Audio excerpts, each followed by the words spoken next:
Bonsoir à tous et bienvenue à bord de l'Universalis. Comme promis, voici une nouvelle fournée de films, les meilleurs que j'ai pu découvrir en 2022. Alors, encore une fois, je le précise, il ne s'agit pas d'un classement exhaustif de toutes les sorties de 2022. Même s'il y en a. Mais il s'agit de films que j'ai personnellement découverts en 2022. Et encore une fois, ce top est purement subjectif, même si j'ajoute des arguments que j'espère le plus neutre possible. Si vous n'êtes pas d'accord avec moi, vous avez le droit, vous pouvez même en parler dans les commentaires, tant que vous restez poli et respectueux avec tout le monde. Sur ce, bonne vidéo à tous.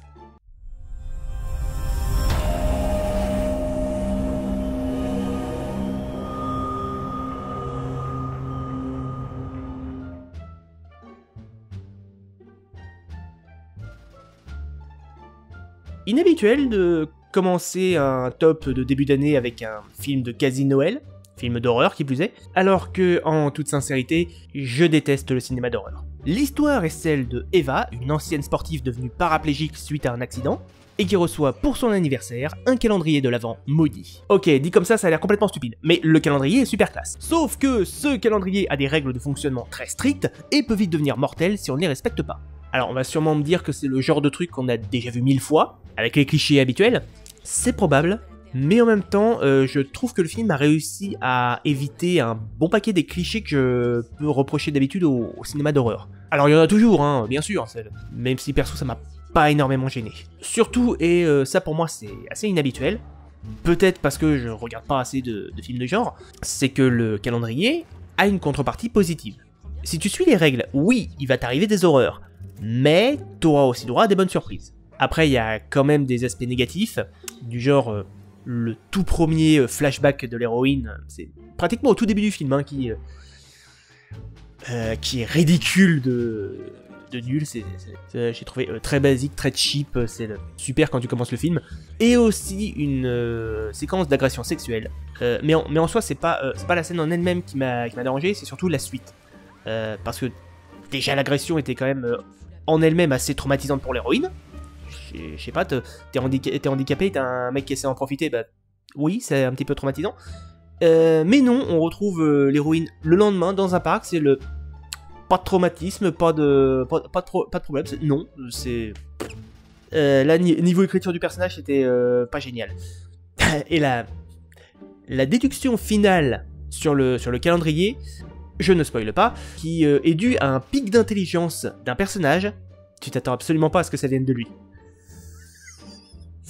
Donc voilà, le film est pas du tout parfait, mais il a réussi à se montrer vachement plus original que ce que je craignais, et malgré quelques gros points noirs, ça reste un très bon film, et il est probable que je me le remette un jour ou l'autre. Donc je vous encourage à mater le calendrier, au moins pour le découvrir.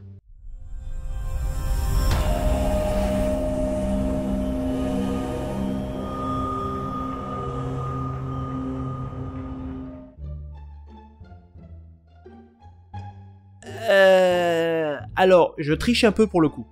Parce que ce film-là, techniquement, je l'avais déjà vu quand j'étais gamin. Et j'ai réussi à le choper dans les méandres d'internet, en téléchargement, parce que à l'heure actuelle, à mon plus grand regret, il n'est pas trouvable autrement, et donc je ne l'ai vu qu'en version originale sous-titrée. Hein? L'acheter? Mais je voudrais bien. Sauf que s'il a effectivement l'air d'avoir édité au format DVD avec le doublage français, je vous cache pas que, quand j'ai vu le prix... Alors j'aime beaucoup ce film, mais pas à ce point. C'est évidemment une adaptation des séries des années 90 qui était Xena la guerrière et Hercule. Et le pitch, c'est que Zeus est venu chercher Alcmène, la mère d'Hercule, pour la ramener sur le mont Olympe. Évidemment, Héra étant jalouse comme pas permis, elle va dérober la pierre de Chronos, source de pouvoir des Olympiens, et s'en servir pour libérer les titans, causant une guerre à laquelle Hercule et Xena vont devoir se mêler. Le truc c'est que, comme j'étais super fan du film étant gosse, je me suis dit que ma nostalgie m'avait dû me faire imaginer le film bien meilleur qu'il ne l'était vraiment. Et bah pas du tout. J'ai kiffé comme pas permis. Alors oui, des défauts, il y en a, faut l'admettre. Par exemple, les dessins sont... particuliers. Va pas falloir vous attendre à du chef-d'œuvre pictural à la Disney là, hein. C'est un style... un style. Mais ça reste bien animé, c'est quand même plus proche du cartoon. T'as des passages qui sont à mourir de rire, ou tout bonnement des gueules qui sont complètement tordantes. Je suis pas sûr que les passages en comédie musicale étaient obligatoires. En tout, il y a 3 chansons dans le film.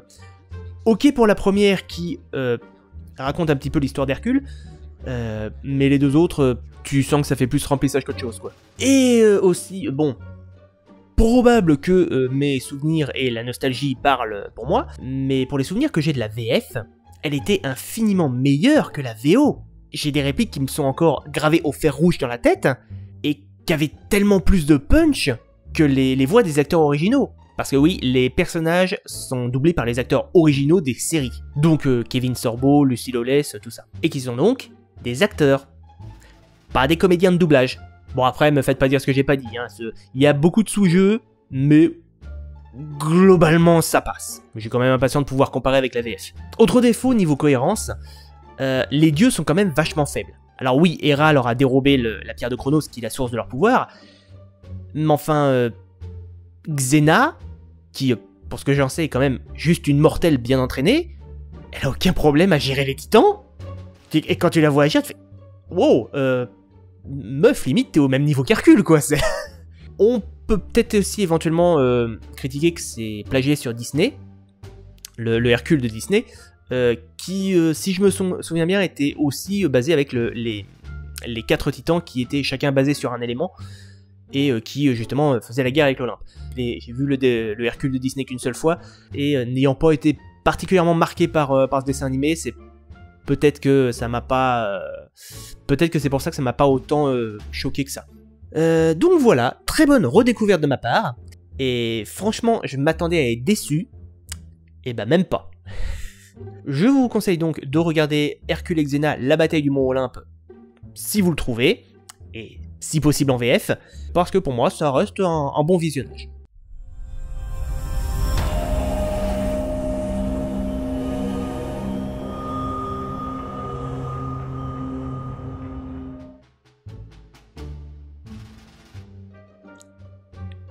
Alors, celui-là, si j'avais pas vu le vlog de Durandal à ce sujet, je m'y serais probablement jamais intéressé. Parce qu'il a une esthétique très particulière, on va dire. Dans un futur ni trop proche ni trop lointain, l'humanité a développé les intelligences artificielles et les androïdes, au point que pratiquement tous les foyers en sont équipés. Manque de bol, les Ionix, une classe de robots militaristes et perfectionnistes, tentent de prendre le pouvoir sur les humains, ce qui en résultera que les héros se verront bloqués dans leur maison pendant toute la durée du film. Alors, franchement, les 15-20 premières minutes du film, j'étais pas fan. J'étais pas fan du tout. Principalement parce que je trouvais que les acteurs jouaient assez mal. En tout cas, ça manquait de naturel. Mais après, il y a plus du tout eu de problème. Pas mal de gags font bouche, les scènes de tension sont tendues comme il faut. Motion spéciale à François Leventhal qui joue les Ionix, et qui a des gueules toute une liste de gueules absolument mémorable quasi à chaque fois qu'il apparaît. Sinon, il y a une vision de l'avenir qui, effectivement, peut, si on se bouge pas le cul, peut effectivement très vite nous arriver. Genre avec des publicités qui sont hyper invasives et malaisantes, et aussi le cas des robots qui commencent à prendre conscience de leur nature, et donc du besoin d'être considérés comme plus que de simples objets. Donc, plus sérieusement, matez Big Bug. Si vous arrivez à dépasser le premier tiers du film, qui à mon sens est assez poussif et mal joué, je pense que vous allez passer un bon moment.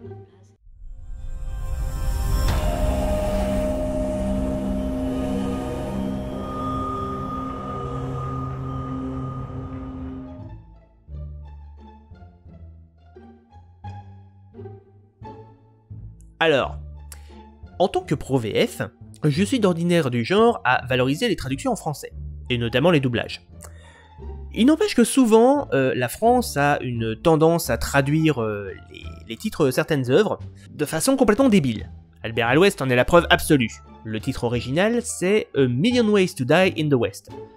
1 million de façons de mourir dans l'Ouest. C'était quand même pas compliqué de traduire ça correctement. Donc, mon ressenti... Qu'est-ce que c'était que ce film? Attendez, j'ai lancé, j'avais aucun espoir dessus. Je me dis, bon, ça va être une comédie basique sans vraiment d'intérêt. J'étais mort de rire. quasi à chaque scène, quoi.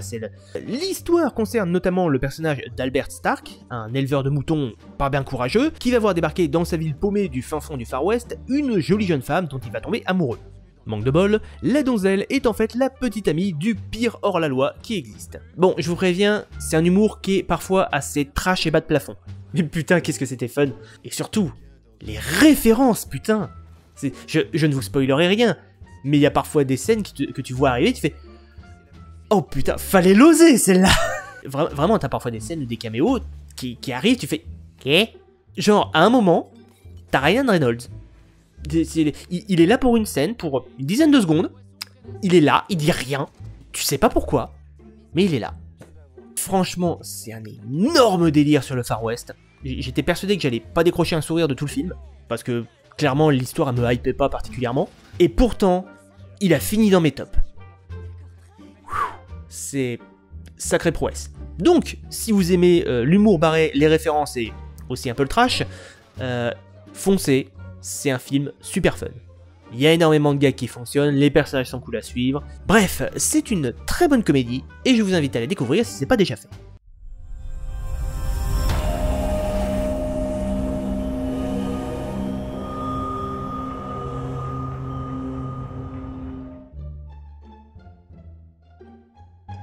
Et on poursuit avec une autre comédie bas du front.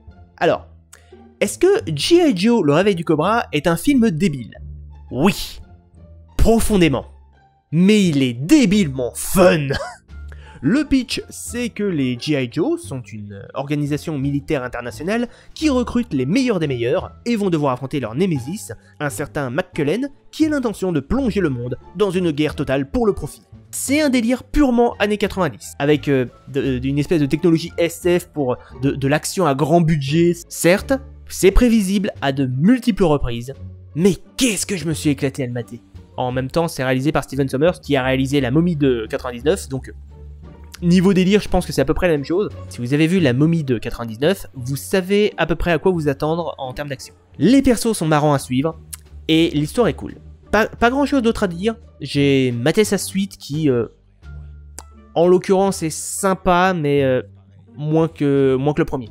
Je trouve qu'il part moins dans le délire que le premier, et en même temps il se débarrasse de façon assez dégueulasse des persos principaux de l'épisode précédent, juste pour pas avoir à s'en occuper, quoi. Et contrairement au premier, c'est même pas réalisé par Stephen Sommers, donc je trouve qu'on perd pas mal en qualité. Donc regardez au moins le premier, c'est un film d'action con et barré, mais tellement jouissif.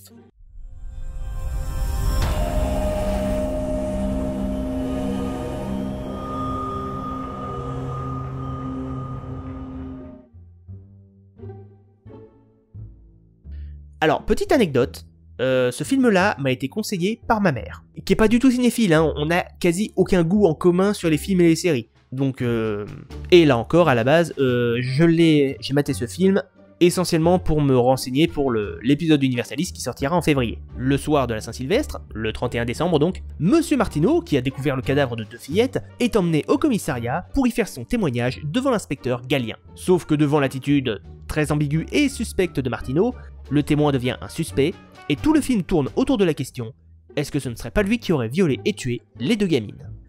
Et le film est excellent. Le film dure à peine 1h30, je l'ai pas vu passer.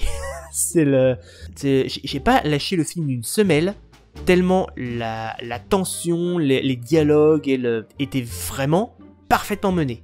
Pendant tout le film, on reste dans l'incertitude. Il y a des révélations, oui, mais seulement d'un seul point de vue. Du coup, est-ce qu'on est parfaitement dans le juste? Est-ce que ce sont pas des suppositions?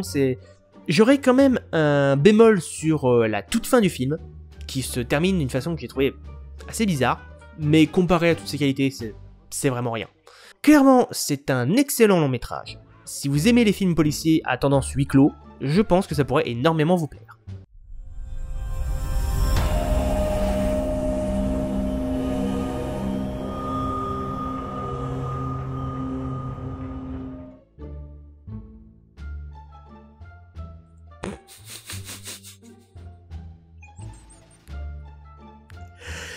Alors, si jamais il y a des anti-Macron parmi vous, je pense que ça va devenir votre film de chevet. Le soir des émeutes de Gilets jaunes, où un énorme débordement a eu lieu, tout un tas de personnes vont se retrouver bloquées dans un hôpital et faire un plus ou moins constat de l'état de délabrement dans lequel se retrouvent plusieurs secteurs, notamment ceux qui ont les métiers les plus pénibles et défavorisés, mais également dans le domaine hospitalier qui souffre énormément de pas mal de lacunes. Et pour avoir quelques contacts dans ces différents milieux, médical et autres, je peux vous garantir que c'est une représentation affreusement fidèle de la réalité. Le personnel médical qui est débordé, l'hôpital qui manque de tout, l'impossibilité de traiter des patients qui ont parfois des problèmes mentaux ou sociaux en plus de leur santé, les patients qui sont traumatisés, qui peuvent pas décrire correctement leurs symptômes, et tout ça, c'était avant le Covid. Aujourd'hui, c'est pire. D'ailleurs, petit aparté, pas du tout une sponsor, hein, si jamais vous voulez en savoir plus sur les conditions des médecins de France, je vous conseille les bandes dessinées de Vite Carabin sur le sujet. Le film donc tape énormément sur la politique de Macron, notamment certains de ses ordres, comme interdire l'accès de l'hôpital aux manifestants, ou voire de carrément dénoncer les gilets jaunes. Et pour autant, c'est pas un film qui est foncièrement anti-flic, vu que effectivement à la toute fin on a un CRS qui a lui aussi eu droit à pas mal de problèmes et qui du coup essaie de rendre service à son échelle. Et ce film est absolument incroyable. Les acteurs sont excellents, le scénario se suit mais d'une traite. Ça rassure pas des masses pour l'état de la France vu la manière dans laquelle elle évolue. Je rappelle que le film date de 2021 et ça s'est pas arrangé depuis. Donc là, contrairement à Eris Vidarda et Don't Look Up, je trouve que c'est une très bonne critique sociale, mais qui oublie pas pour autant d'être un excellent film. Franchement, le film il dure 1h40, ça s'enquille d'une traite.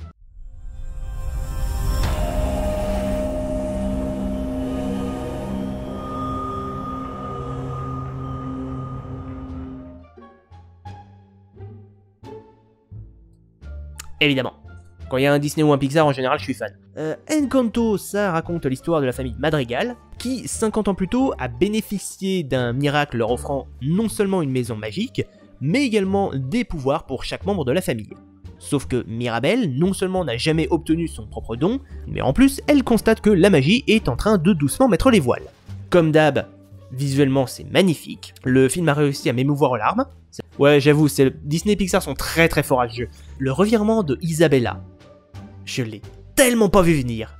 Mais à un point que je me suis dit, ce personnage aurait mérité plus de scènes sur elle, ou carrément faites-lui sa propre série en fait. Je trouve qu'elle la mérite. Elle mérite vraiment un arc entier sur elle. Après, je reprocherais quand même que le final soit assez prévisible. Franchement, si vous l'avez pas vu venir, c'est que vous n'avez pas l'habitude de Disney. Mais globalement, c'est une très bonne histoire, c'est un très bon divertissement, et je le conseille à tout le monde.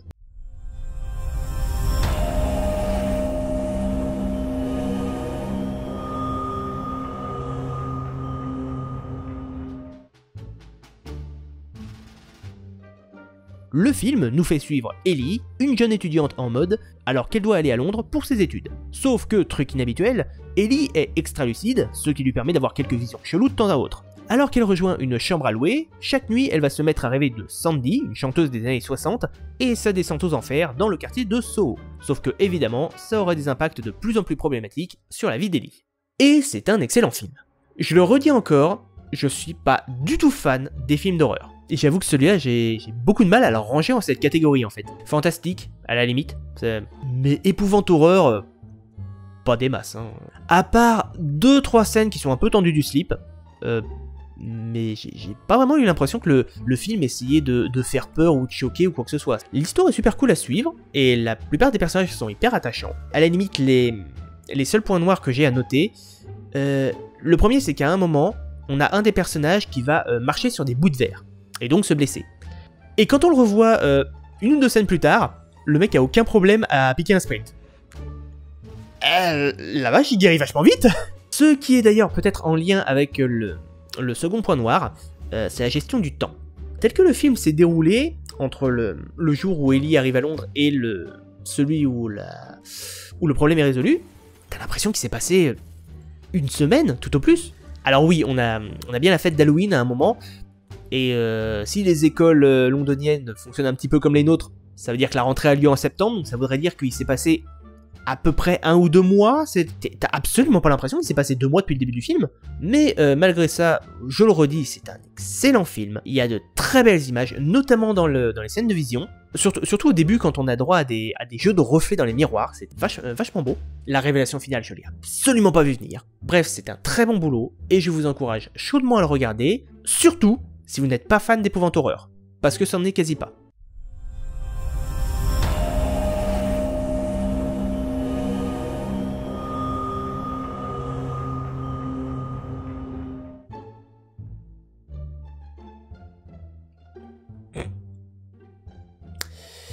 Je vais finir par croire que quand je regarde un film à reculons, c'est que c'est un bon film. Parce que quand je l'ai trouvé, celui-là, c'est le... J'avais lu le pitch vite fait, je m'étais dit, ouais, ça peut faire passer le temps, c'est le... Et en fin de compte, j'ai absolument pas regretté. Le pitch, c'est que Chloé, une petite fille de 7 ans, vit seule avec son père dans un taudis, avec la certitude que le monde est rempli de méchants qui n'ont qu'un seul objectif, tuer tous ceux qui ne sont pas normaux. Évidemment, la gamine étant une gamine, elle va finir par sortir et se rendre compte que ça implique beaucoup plus de choses. Alors on va pas se mentir, on se rend très vite compte que ça implique des gens avec des super pouvoirs, des mutants en quelque sorte, et on devine très vite quel est le pouvoir de Chloé. Même si je le spoilerai pas. Et malgré tout ça, j'ai pas décroché de l'intrigue une seule seconde. La tension était parfaitement gérée, je ressentais vraiment de l'inquiétude pour la fillette quand elle était en danger, et en même temps, quand elle développe son plein potentiel, mais t'as pas envie de la faire chier. J'ai pas repéré d'incohérence, à l'exception peut-être de la taille des bulles, vous comprendrez quand vous verrez le film, et même là je trouve que c'est plus du pinaillage qu'autre chose. Il peut être effectivement assez prévisible sur certains points, notamment quelques révélations finales, mais globalement je trouve que c'est pas si gênant que ça.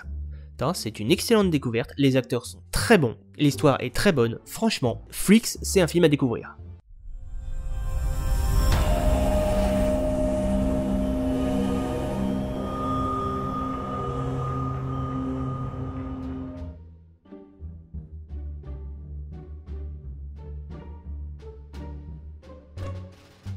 Je comprends pas.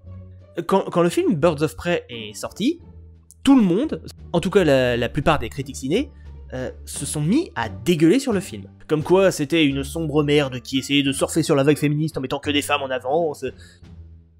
Ça adapte les Birds of Prey, une équipe qui dans les comics c'est exclusivement féminine. Évidemment que ça allait mettre que des femmes en avant, tu t'attendais à quoi?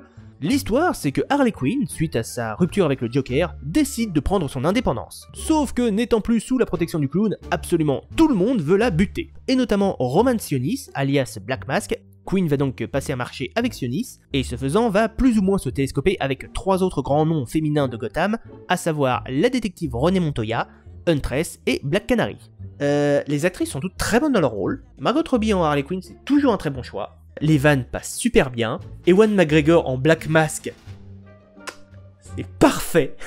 Et pour le coup, je trouve ça super original d'en avoir fait un ennemi hyper immature. Ça change tellement soit des habituels maîtres du mal qui contrôlent tout, ou alors des quasi anti-héros à l'histoire tragique. Là pour le coup, j'ai vraiment trouvé ça original et fun à suivre. Bon après, faut pas s'attendre à un scénario qui est très très élaboré. C'est assez classique. Mais en même temps, le film n'a jamais eu la volonté de nous offrir un scénario qui demanderait un bac plus 15 en philo, quoi. C'est un bon délire, ça tient ses promesses, et pour moi c'est largement suffisant. Donc je vous conseille très fortement Birds of Prey.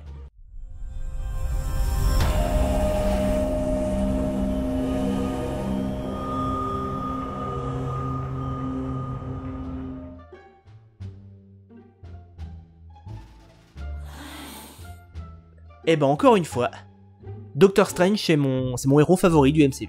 A nouveau, on suit la continuité de l'univers Marvel, où le Doctor Strange reçoit la visite de la jeune America Chavez, une adolescente qui possède le pouvoir de voyager dans le multivers. Le problème étant que son don est convoité par un ennemi mystérieux, ce qui va amener notre duo à se lancer dans une quête effrénée. On va commencer tout de suite. L'histoire est extrêmement bien foutue, parfaitement cohérent, totalement fluide, les acteurs sont impeccables, et les effets spéciaux infiniment meilleurs que dans No Way Home. Il y a quand même 2-3 incrustations qui m'ont fait un petit peu tiquer, notamment le combat avec les espèces de pieuvres géantes, et le coup du troisième œil, il y avait des moments, ouais, c'est pas tip top. Mais globalement, ça reste très bien fait. C'est très beau, c'est super inventif, et le film a le mérite de nous imposer des conséquences. Waouh. C'est Marvel qui a le cran de faire mourir des personnages importants. Je suis tellement pas habitué, mais c'est impressionnant, c'est génial. Il y a même des scènes qui sont à la limite, extrême limite du gore.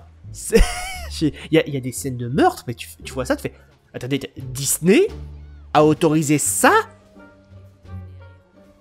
Et si on en croit le réalisateur Sam Raimi, qui est quand même pas n'importe qui hein, dans le milieu, il était vachement limité par ce que lui autorisait Disney. Il a quand même réussi à faire ça. Donc à l'intention du réalisateur, mec, je te félicite. Malgré tes entraves, t'as probablement réussi à faire un des meilleurs films du MCU. Il y a quand même eu un moment où j'ai eu assez peur, connaissant Sam Raimi. Pratiquement dès le début, où America Chavez, qui est une adolescente de 14-15 ans grand max, qui se fait immobiliser par des tentacules, bras et jambes bien écartés. J'ai fait oh là, j'aime pas la direction que ça prend là. Si vous avez vu Evil Dead, vous savez pourquoi. Bon, heureusement il lui arrive rien, la gamine. Je pense que la Disney aurait vraiment pas laissé passer le truc. Il y a néanmoins quelques points noirs. Alors déjà, c'est totalement subjectif, mais j'attendais tellement plus d'un film qui s'appelle Multiverse of Madness. J'espérais un peu plus d'aperçus d'univers parallèles. Et surtout, il y a pratiquement aucun lien avec la série What If. On peut supposer que Captain Carter est effectivement celle de la série, mais pour le reste, que dalle.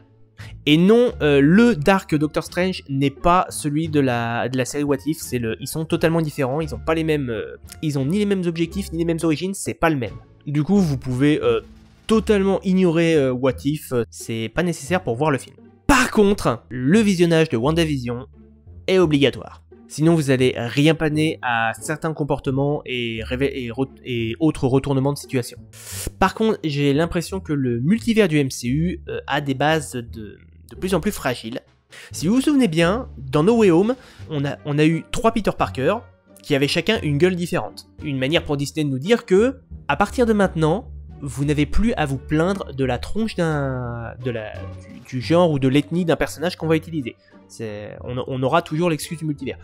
Tel machin a changé de couleur de peau, multivers. Tel perso a changé de sexe, multivers. En soi, moi ça me dérange pas. Hein, je l'ai toujours considéré comme un nouvel univers, donc ils ont le droit de faire ce qu'ils veulent à ce niveau-là. Sauf que Multiverse of Madness est pas du tout dans cette optique. Doctor Strange, Christine, Wanda Maximoff, Captain Carter, ils sont tous joués par les acteurs originaux du MCU. Quand je vous dis que le MCU est de plus en plus en train de vaciller sur ses fondations, c'est pas pour rien, quoi. Même les règles qu'ils sont en train d'instaurer pour le multivers, elles sont déjà pas stables. Et ça risque pas de s'améliorer par la suite.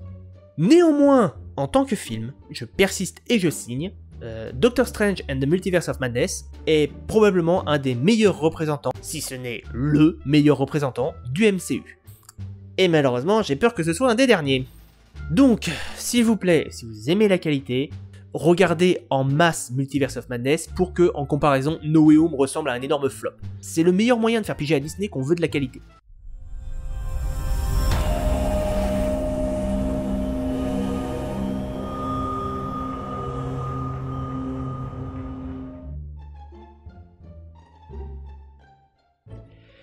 Alors, comme je vous l'ai dit tout à l'heure, les changements de titre à la française, je suis d'ordinaire contre. Mais d'autres fois, c'est une bonne chose. Car en effet, le titre original, Kubo and the Two Strings, Kubo et les deux cordes, bah, je suis désolé, c'est un spoil. C'est une révélation qu'on a dans les toutes dernières minutes du film. Alors que moi, pendant tout le long métrage, j'étais en train d'essayer de comprendre, mais quelles sont ces deux cordes, quel rapport avec le titre original. Tandis que la version française, Kubo et l'armure magique, en gros, ça désigne le MacGuffin après lequel on va courir après pendant tout le film, et qui est présenté dès l'intro. Donc là, en l'occurrence, c'était un excellent changement de titre et particulièrement bienvenu. L'histoire est celle du jeune Kubo, un jeune garçon borgne qui vit dans une grotte avec sa mère souffrant de troubles mentaux, et qui va se retrouver contre les ordres de cette dernière, arrêté en extérieur après la tombée de la nuit. ce qui va permettre à l'antagoniste, le Roi Lune, de repérer le gamin et de se lancer à sa poursuite. Kubo va donc devoir se mettre en quête d'une armure magique pour parvenir à vaincre le Roi Lune, ainsi que la malédiction qui pèse sur ses épaules. C'est un film en stop motion. Et putain, s'il y a eu que de la stop motion et aucun CGI là-dessus, j'ose à peine imaginer la quantité de boulot que ça a dû demander. Il y a certaines scènes, c'est juste hallucinant quand tu vois le nombre de détails qu'il y a à l'écran. Donc, c'est magnifique, la VF est excellente, l'histoire est super cool et même très émouvante. Il y a quelques points un petit peu prévisibles, même si bon, ça reste majoritairement un conte, donc ça va. Et c'est même ce qu'il sauve, parce que en vrai, quand la manière dont on arrive à vaincre l'antagoniste, franchement tu t'y attends pas, et tu te dis, c'est normal, ça marche parce qu'on est dans un conte de fées. Dans un truc qui se serait voulu plus réaliste, je sais pas si ça aurait marché. Et en même temps, le film a quand même les couilles de nous imposer des conséquences. Il hésite pas à faire mourir certains personnages. Et c'est sans aucun doute pour ça que je le mets autant au-dessus d'Encanto. Bref, c'est un film d'animation absolument magnifique que je vous conseille très fortement.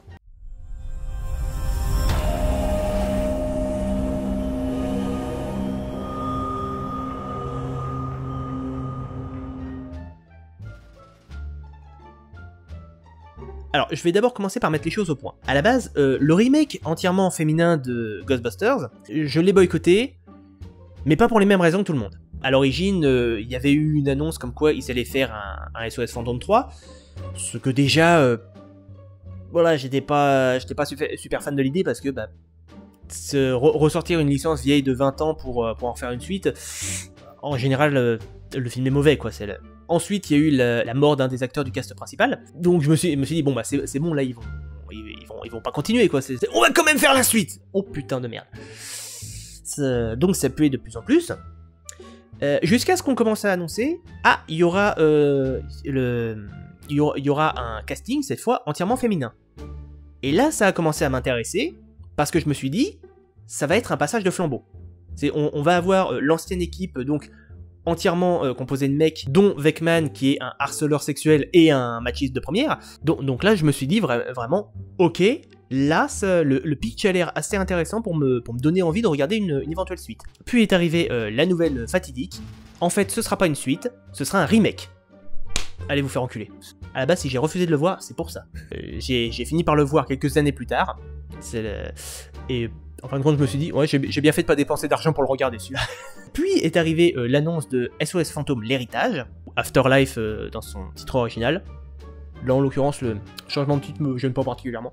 Mais, suite au remake, ils avouent que l'idée de suivre des Ghostbusters en culotte courte, j'étais pas joyeuse, quoi. L'histoire, donc, c'est que la famille du défunt Egon Spengler se retrouve dans un village paumé au fin fond du trou du cul du monde, et c'est notamment sa petite fille Phoebe qui va découvrir son attirail de chasseur de fantômes, ce qui tombe bien car il semble que des forces surnaturelles soient concentrées dans la zone et commencent à refaire parler d'elle. Ce film est impressionnant. Il y a énormément de références au premier épisode sans pour autant être des clins d'œil forcés et envahissants. Coucou Marvel. Les effets spéciaux sont magnifiques, les acteurs sont cool et les persos hyper attachants. Bref, c'était un excellent visionnage. On aurait pu craindre que le personnage de Phoebe étant une super surdouée, qu'elle soit vraiment un archétype de ce personnage. Mais en fait, elle est parfaitement construite, elle a ses qualités mais aussi ses défauts. Il y avait une scène qui était extrêmement intelligente où elle est presque sur le point d'utiliser le pack à protons contre des humains. Ça, c'était vraiment la scène, tu fais, oh putain, oui, tu comprends pourquoi elle le fait, mais en même temps tu dis, non, si tu le fais, tu vas vraiment avoir des emmerdes, là, tu vas vraiment franchir une limite trop importante. C'est une scène qui était vraiment très intéressante et probablement très courageuse à mettre. Et par contre, justement, parce que l'ambiance de cette scène était hyper pesante, et du coup, l'ambiance globale du film, je l'ai trouvée assez particulière. Selon mes souvenirs, les deux premiers Ghostbusters, c'était quand même des comédies à quand même 75%, quoi. Il y avait des trucs sérieux derrière, mais globalement, c'était du comique. Là, c'est plutôt l'inverse, je trouve. Hein.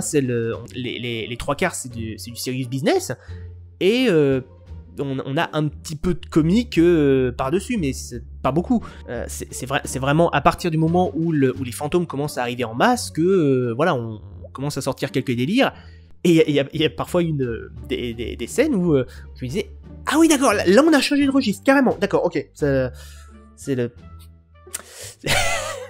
je peux même pas raconter quelle scène m'a fait cet effet, parce que ce serait du spoil, si vous l'avez pas vu, ce serait du spoil.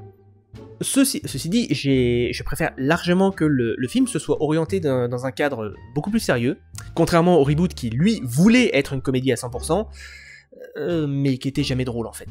Sinon, je crois que j'ai vu une incohérence, je crois, parce que là en l'occurrence je suis pas sûr de moi à 100%. Quand les enfants traquent leur tout premier fantôme, Phoebe réussit à le toucher avec le pack à protons, mais le fantôme continue à s'enfuir.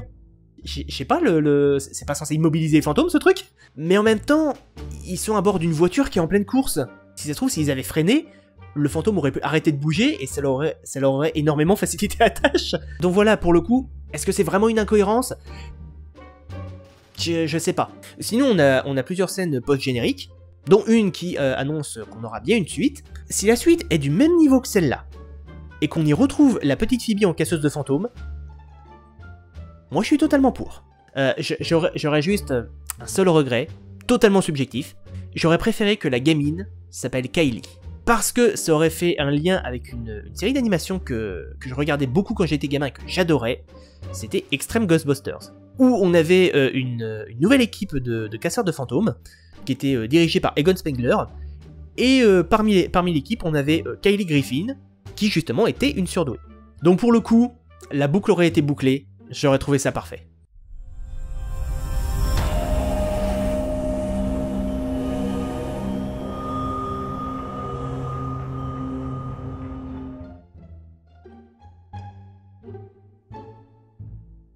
Par les 7 enfers d'internet, qu'est-ce que je viens de regarder? Bon, là encore, je n'ai été que 2 fois au cinéma en 2022. Je réexplique si vous n'avez pas vu le flop des films. Pourquoi? Parce que je déteste aller au cinéma pour le prix, pour les spectateurs et pour les pubs invasives. Mais alors, cette fois, je l'ai absolument pas regretté. Alors, petite précision, à la base, j'ai entendu parler de ce film via quelques critiques, mais vraiment de loin quoi. J'ai pas regardé les critiques en question, j'ai juste entendu les excellents retours qu'il y avait. Et du coup, quand je suis allé voir, je savais quasiment rien du film, juste que ça allait parler de multivers. Et très franchement, je vous recommande de le mater sans rien connaître du film. Parce que ça a été vraiment une surprise totale. Et pour être franc, je crois que c'est le film où j'ai enchaîné le plus de what the fuck devant l'écran. Je vous jure, il y a eu des scènes qui étaient tellement barrées que j'étais en mode, c'est le what the fuck, what the fuck, what the fuck. Voilà, je vous propose maintenant le timecode pour aller au reste de la critique, parce que je vais rien spoiler, je vais juste vous raconter le pitch, mais comme je vous l'ai dit, pour moi c'est mieux de rien connaître du film. Donc l'histoire est celle d'Evelyn Wang, qui tient une buanderie avec son mari, et qui a beaucoup de soucis, notamment avec les factures et les impôts. Sauf qu'elle va se retrouver mêlée à tout un tas d'embrouilles sur des événements impliquant différents univers parallèles et être confrontée à une créature pratiquement omnipotente. Le film est extrêmement drôle, ça part dans tous les sens et ça y va à 200 à l'heure. J'ai eu pas mal de fou rire pendant le visionnage. Et en même temps, le film se contente pas d'être juste une comédie. C'est un très bon film d'action avec des séquences de fight mais au poil de cul. Et ça réussit même à jouer sur les sentiments et à mettre un peu de baume au cœur sur les relations familiales et même amoureuses. Les acteurs sont excellents, les gags sont tellement imprévisibles que même quand t'arrives à peu près à deviner ce qui va se passer, c'est quand même amené d'une façon que t'avais pas vu venir. Et les personnages sont pratiquement tous adorables. Même la quasi-totalité des antagonistes, ils évoluent et au fur et à mesure tu commences vraiment à les apprécier et à avoir de la compassion pour eux. Franchement, j'ai aucun point négatif à donner à ce film. Le truc est super bien filmé, j'ai peut-être pas Les musiques m'ont peut-être pas marqué, mais les chorégraphies de combat sont exceptionnelles, les acteurs sont très bons, la VF est super, les effets spéciaux sont ouf. C'est vraiment, j'étais dedans mais en permanence. Pour tout vous dire, je l'ai vu à sa sortie au cinéma, donc c'était en août je crois, et le film me reste toujours en tête, pour tout vous dire. Oui, je l'ai acheté Blu-ray 4K Ultra HD. Le truc m'a tellement marqué, je tenais à mort à l'avoir dans la meilleure version possible. Et très probablement que je vais me le remater prochainement. Bref, regardez Everything Everywhere All at Once. C'est un film qu'il faut avoir vu au moins une fois dans sa vie. Voilà, on en a terminé avec le top des films de 2022. Je vais donc vous donner rendez-vous la semaine prochaine pour un tout nouveau top flop, cette fois dédié aux découvertes de jeux vidéo de 2022. Sur ce, je vous souhaite une excellente soirée et à bientôt à bord de l'Universalis.